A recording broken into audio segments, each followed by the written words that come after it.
My name is Cora and welcome to Craftopia, where we are creating a safe space for artists and crafters of all ages and experience levels to learn, create, explore, and grow. I'd like to invite you to check out our website at www.crafttopiawa.com, where you can learn more about our organization and vision and see a list of upcoming classes. You can also follow us on social media at CrafttopiaWA. Now, pull up a chair, get comfortable, and let's get crafty.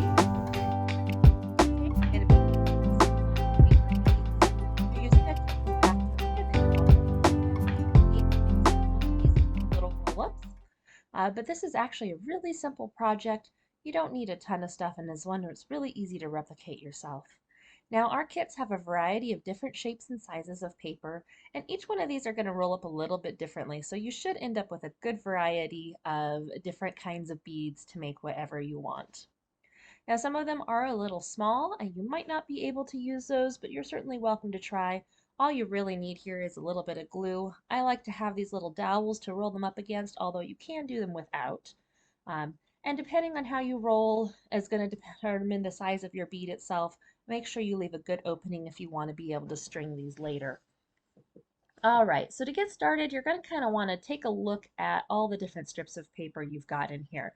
Now, these are all from old craft magazines. A lot of them do have writing on them, but keep in mind as we roll them up, the majority of this is going to be inside and not going to be seen.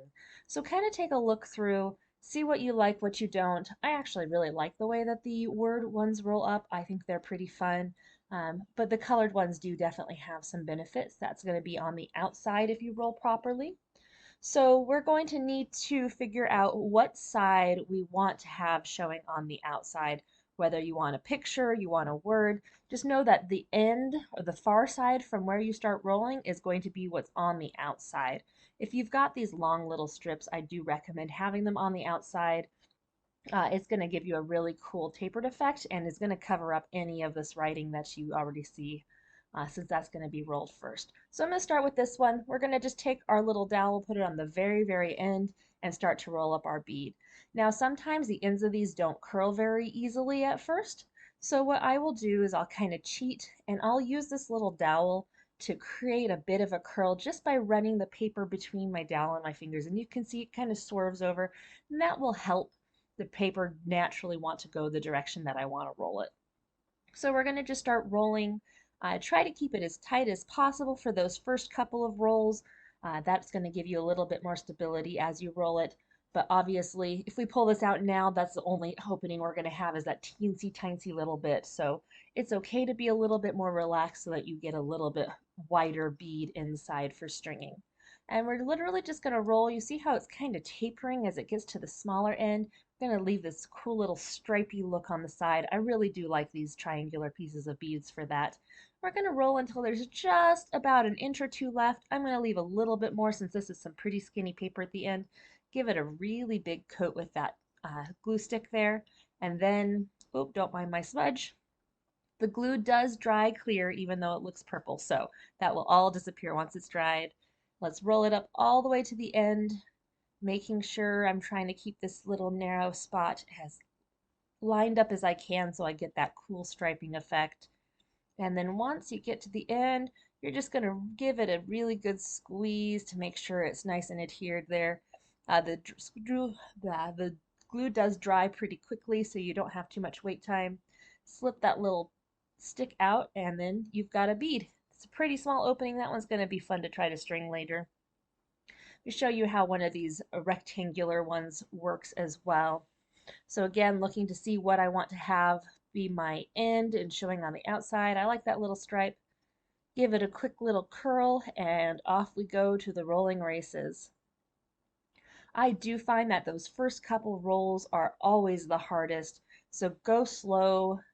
I'm going to try to keep this one as straight and even as possible. It is going to make a pretty short little bead, but it'll make a nice variety to the beads I've already got. Now, this one just got a little loose at the beginning, so I'm going to cheat, take it off its thing, and then just roll the rest of it between my fingers.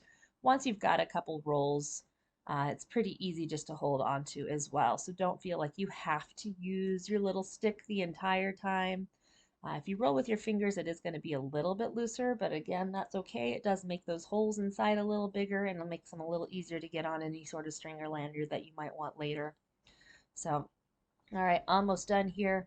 So I'm going to be putting a little bit of glue again on those last couple inches to make sure that it is nice and sturdy. As you can see, I've got a really good hole on this one. That's perfect. If you wanted a little more, you can pinch it between your fingers like that and then just release, and it will relax itself a little. All right, glue on the last inch, roll it all the way up. Be generous with your glue so that these stick. The paper is shiny, which sometimes the glue doesn't stick to as well.